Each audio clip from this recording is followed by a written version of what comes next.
जिंदगी जीना आसान नहीं होता, बिना संघर्ष कोई महान नहीं होता। जब तक न पड़े हथौड़े की चोट, पत्थर भी भगवान नहीं होता।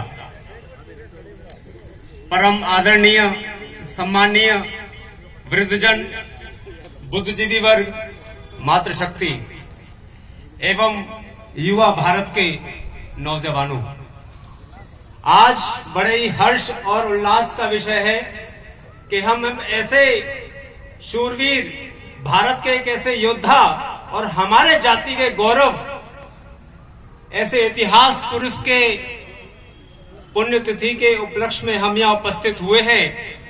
यह हमारे लिए बड़े गौरव और बड़े ही ऐतिहासिकता का विषय है। इनकी इस पावन उपलक्ष्य में हमने यहाँ एक वैदिक हवन किया।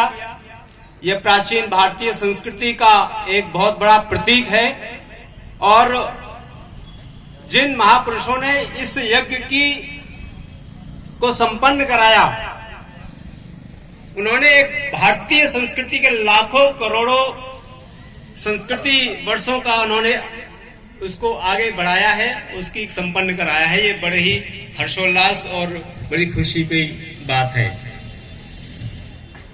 सबसे पहले तो मैं इस बात से शुरुआत करना चाहूंगा कि पिछले 200-250 वर्षों से भारतीयों के अंदर जो नकारात्मकता आई है भारतीय समाज के प्रति, भारतीय संस्कृति के प्रति, उसमें सकारात्मक भाव लाने की आवश्यकता है। मैं बहुत सारे युवाओं से बात करता हूं, बहुत सारे मेरे नागरिकों से, बंधुओं से मेरी बात होती है तो उनका यह कहना है कि भारतीय संस्कृति में ज्ञान के लायक, गर्व करने लायक कुछ है ही नहीं। जो कुछ दिया है वो अंग्रेजों ने दिया है, जो कुछ दिया है वो तो यूरोप से आया है। क्योंकि 200-250 वर्षों से हमको अंग्रेज यही सिखाते रहे कि भारत में गर्व करने लायक कुछ है ही नहीं। भारत सिर्फ सपेरों का देश, आडंबरों का देश, जादू टोणों का देश रहा है। इस भ्रम को जितना जल्दी दूर हो जाए उतना पहले तो भारतीयता के तौर पर यह हमारे लिए बहुत ही आवश्यकता है। मैं कुछ चंद एक उदाहरण पेश करना चाहूंगा जिससे आप लोगों की एक समझ उत्पन्न होगी हम लोगों के बीच में कि भारत जैसा देश न पूरी दुनिया में है और न कभी रहा होगा और न शायद कभी बनेगा। मनुस्मृति में एक श्लोक आता है, अध्याय 2 श्लोक संख्या 24, जिसमें कहा गया है कि एतद देश प्रसूतस्य सकाशात् दग्र जन्मनः स्वयं स्वयं चैत्रम शिक्षेण पृथ्व्याम सर मानवा। जिसमें यह कहा गया है कि पूरी दुनिया के लोग शिक्षा, ज्ञान की प्राप्ति की लालसा से भारत में आएंगे और पूरे जगत गुरु इस भारत में अपनी शिक्षा की ज्ञान प्यास बुझाएंगे। ऐसे ही छांदोग्योपनिषद में एक श्लोक आता है, अध्याय 5 श्लोक नंबर 5, नमेस्तेनो जनपते न पद्योन मर्तपः नाना ताही नारवेदा नाना स्वरी स्वर्णी कुतः। एक ऐसा समाज था भारत का जो न कभी मद्यपान करता था, न जुआ खेलता था, न कोई ऐसा व्यक्ति था जो अकर्मण्य था, यानी कोई व्यक्ति चोर नहीं था समाज में। ऐसे ही संबंधित एक TV Macaulay, Thomas web Macaulay, जिसको आप जानते हैं कि भारतीय संस्कृति में अंग्रेजी शिक्षा लाने का जिसको श्रेय जाता है, 2 फरवरी 1835 को British house of Commons London में एक 1200 पेज की रिपोर्ट तैयार की थी उसने भारत के उपलक्ष्य में। जब वो लॉर्ड वेलेस्ली का शासन था भारत में, वो उसके साथ उसकी मंत्री परिषद का एक सदस्य हुआ करता था मैकोले, और लॉर्ड वेलेस्ली ने उससे यह कहा था कि पहले आप भारत को अध्ययन कर लो और फिर मुझे बताना कि मैं भारत को गुलाम बनाने के लिए किस तरह से कानून बना सकता हूं। तो 17 वर्ष भारत में रहा और एक 1200 पेज की रिपोर्ट तैयार करने के बाद 2 फरवरी 1835 ब्रिटिश हाउस ऑफ कॉमन्स, जैसे हमारे भारत में लोकसभा और राज्यसभा है, उसी तरीके से हाउस ऑफ लॉर्ड्स और हाउस ऑफ कॉमन्स वहां की सदन के 2 हिस्से हैं।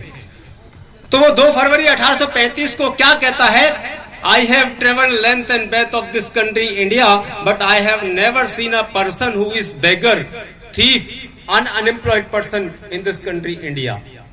बोले मैं भारत में उत्तर से लेकर दक्षिण, पूर्व से लेकर पश्चिम पूरा घुमा हूं और मुझे कोई व्यक्ति ऐसा नहीं मिला जो चोर हो, जो गरीब हो, जो बेरोजगार हो। यानी हर व्यक्ति शिक्षित था, हर व्यक्ति पढ़ा लिखा था। और ये ज्यादा पुरानी बात नहीं है, मुश्किल से 150 पौने 200 साल पुराना है। ऐसा समाज था भारत का। फिर अगली बात कहता है वो, I have seen such wealth and prosperity in this country India that we cannot imagine to conquer this country India। बोला मैंने भारत में इतनी शोहरत, इतनी दौलत, इतना वैभव, इतनी संपन्नता, इतनी वैभवता मैंने देखी है कि हम भारत को गुलाम नहीं बना सकते। तो अंग्रेज सारे सांसद मतलब बोल गए, अरे तुम भारत के बारे में ऐसा क्या बोलो, हमने तो 50 देशों को गुलाम बनाया है, हम भारत को गुलाम क्यों नहीं बना सकते। उन्होंने बोला कि भारत इसलिए गुलाम नहीं हो सकता है क्योंकि भारत का आदमी बहुत पढ़ा लिखा है। 99% भारत की एजुकेशन, शिक्षित व्यक्ति था यहाँ पे। जो अमीर होता है, जो बुद्धिमान होता है, उसे गुलाम नहीं बनाया जा सकता। तो अंग्रेज सांसद उससे पूछते हैं, अच्छा ठीक है आप 17 साल वर्ष इस भारत में रहे, अच्छा आपको कोई तरीका तो होगा, हम कैसे गुलाम बना सकते हैं। बोला हाँ मेरे पास तरीका है। बोला क्या तरीका है। तब वो आइडिया देता है, सुझाव देता है, we must do our best to form a class of man who are Indian in blood and colour but English in taste, English in opinion, English in culture, English in literature. बोला हमें अपने कानूनों द्वारा भारत में एक ऐसा वर्ग तैयार करना है जो केवल रूप, रंग और रक्त से भारतीय होगा, बाकी अपनी सोच में, खान पान में, रहन सहन, वेशभूषा में पूरी तरीके से अंग्रेज होगा। और वही दृश्य आज हम अपने भारत में देखते हैं। वो अंग्रेज ये कहता था मैकॉले कि हमें भारत में एक ऐसा वर्ग तैयार करना है जिन लोगों को अपनी कहावतें नहीं पता होंगी, उनको लोकोक्तियां नहीं पता होंगी, अपने रामायण के बारे में नहीं जानते होंगे, अपने महाभारत के बारे में जानते होंगे, अपने पुराणों के बारे में कुछ नहीं जानते होंगे। और बात सही है, यही दृश्य हम भारत में देख रहे हैं। हम अपनी जाति का उद्धार तो बाद में करेंगे,